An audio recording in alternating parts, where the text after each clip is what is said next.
E se fosse possível levar esperança para milhares de pessoas? Juntos, nós podemos. Invista neste canal. Invista em um mundo melhor.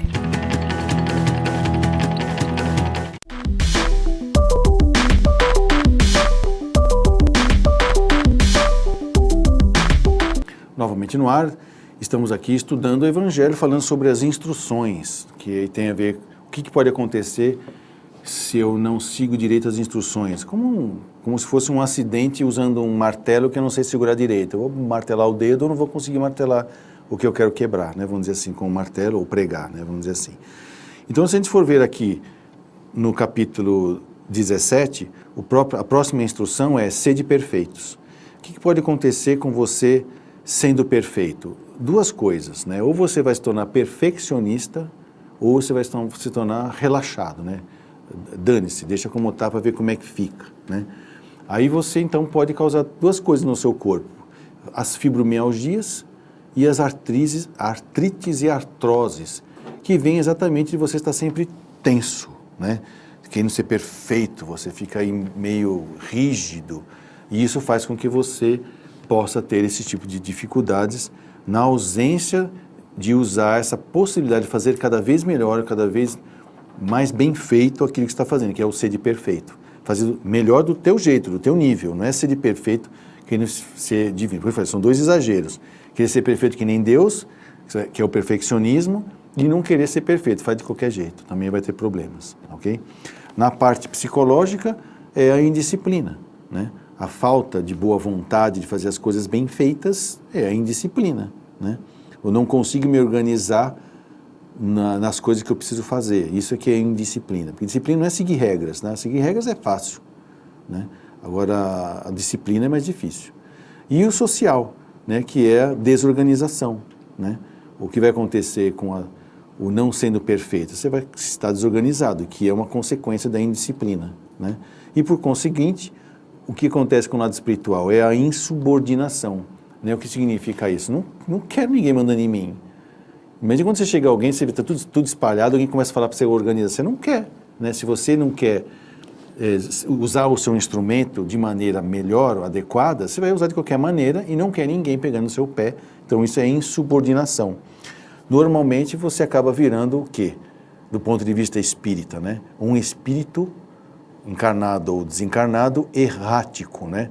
Não é erraticidade, né? É errático mesmo, nunca para em lugar nenhum, está sempre mudando, sempre inconstante. Por quê?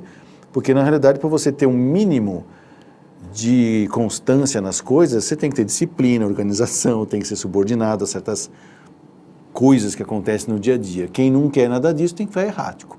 Um exemplo típico disso é morador de rua, né? Tem gente que mora na rua porque não tem casa, tem família, conheço e trato de vários, né? Que de vez em quando, vou para a rua de novo. E vai. Né? E aí você fica falando, mas como é que você come? Eles se viram. Depois eu vou fazer talvez um programa só sobre morador de rua, é muito interessante, tá? E o capítulo 18 fala muito dos chamados, poucos os escolhidos. O que significa isso, né? Todo mundo ouve o galo cantar, certo? A maioria vai lá ver o galo. Olha o galo, né? Poucos pegam o galo. Por quê? Porque dá medo, né, meu? Os caras... Você tentou pegar um galo? Quando eu era moleque, eu morava lá no Jaguaré e tinha lá a cooperativa agrícola de Cotia de ovos. E aí minha mãe ia comprar ovo lá, era bem mais barato. E a gente ia andando até lá. Aí eles davam um brinde quando se comprava ovo. Adivinha o que era? Pintinhos, né? Que com certeza não eram fêmeas, não eram galinhas. Claro, que eles botam ovo, vai dar galinha para você, não dá. Aí você comprava. Pintinho é um animal de estimação que não se deve dar para os outros, tá, meu? Porque quando ele é pequenininho é fofinho, cresce um pouquinho, fica esquisito. Quando ele fica adulto, cara, você não entra mais no teu quintal, cara. Eram uns brutos de uns galo legorne, aqueles brancos, com aquelas cristas vermelhas, umas esporas enormes. Meu, eu não conseguia mais andar no meu quintal. Meu. Ele ia atrás querendo pegar. Falei, meu, que presente de grego que é esse, né, meu? Então, muito não pega o galo por medo, né? E o que acaba acontecendo quando você não vai até o galo ou vai e não pega o galo, né? Depressão endógena, né?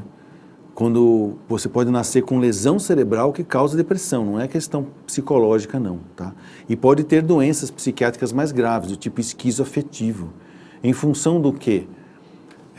Em que o seu afeto fica embotado em função de você negar o próprio chamado de Deus. Não faz sentido você olhar o caminho, pisar no caminho, chegar até o caminho, né? E não saber e não fazer, né? Não faz sentido, né? Depois vem no lado psicológico, o que vai acontecer? Vontade fraca, né?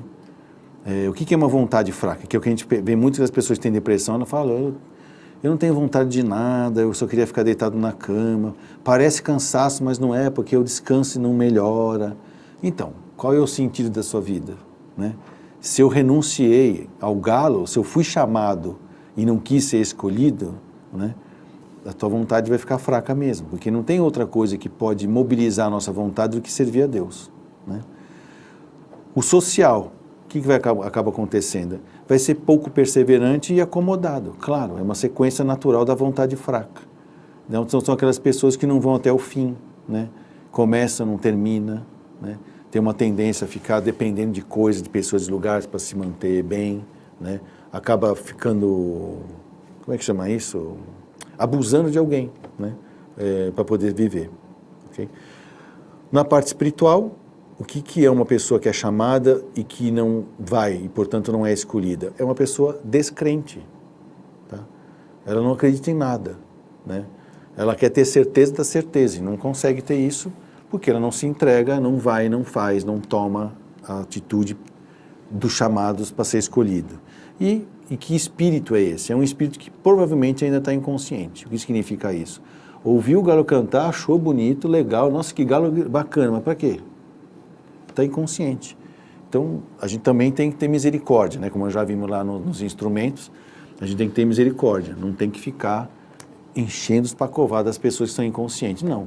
Mas também a gente não abandona, né? Basta ver aquela cena ou aquela coisa que aconteceu em nosso lar, em que André Luiz ficou lá 8 anos observando um monte de coisa acontecendo, e que de vez em quando aparecia uma luz e subtraía alguém, né? Sei lá, um ET abduzindo alguém.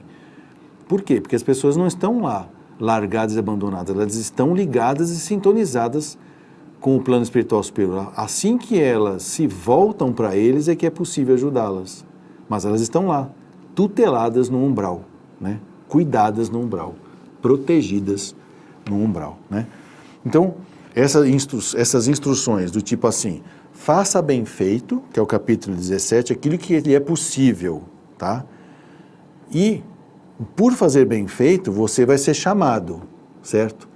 Se quiser fazer mais, você vai ser escolhido, né? Mais, né? E fazer mais, às vezes, é deixar de fazer o que faz para fazer uma coisa nova, diferente, que causa até medo, porque a gente não sabe fazer. Mas se você foi escolhido, porque aquilo que você fez até hoje te preparou para o que você vai fazer de agora em diante. Então não tem que ter medo de pegar no galo, ok? Ouviu ele cantar, vai lá e pega, ok? E agora nós vamos falar também um pouquinho, nós estamos em quantos minutos? Faltam 2 minutos? 3 minutos, tá. Porque eu queria começar a falar porque eu quero mostrar um vídeo para vocês do Divaldo falando sobre o principal instrução, no final do próximo bloco, tá. Então por isso que eu quero deixar no final a gente poder falar sobre isso. Mas já vou adiantar um pouquinho aqui sobre as instruções do capítulo 19 e do capítulo 20. A fé que transporta montanhas, tá? E os trabalhadores da última hora, né?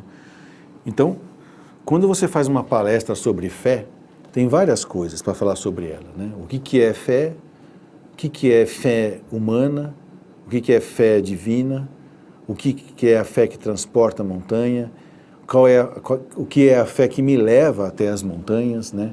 E aí, nesse sentido, a gente começa a perceber o quê? Que se você não estiver ligado a Deus em alta fidelidade, né, que é o que significa a fé, provavelmente os obstáculos vão te esmagar, né, porque não tem sentido. Ao menor miligundo de sofrimento e dor, ao menor doença ou mal-estar, a ideia é, tô indo, né, crise de birra máxima e não querer viver mais, né.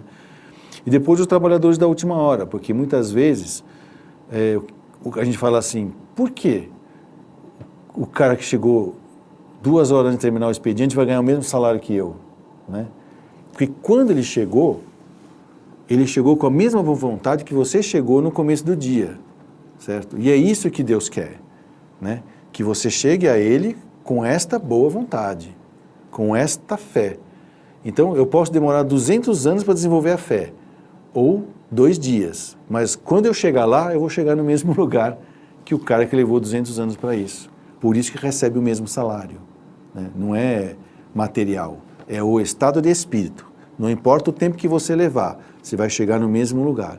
Não importa o tempo que você levou, quando você for escolhido, você foi escolhido, mesmo chegando na última hora, porque a tua fé já transporta montanhas. É isso, né? Nós vamos ver.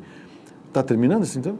Então nós vamos terminar esse bloco agora para voltar para falar sobre as síndromes e depois nós vamos assistir o vídeo do Divaldo. Até já.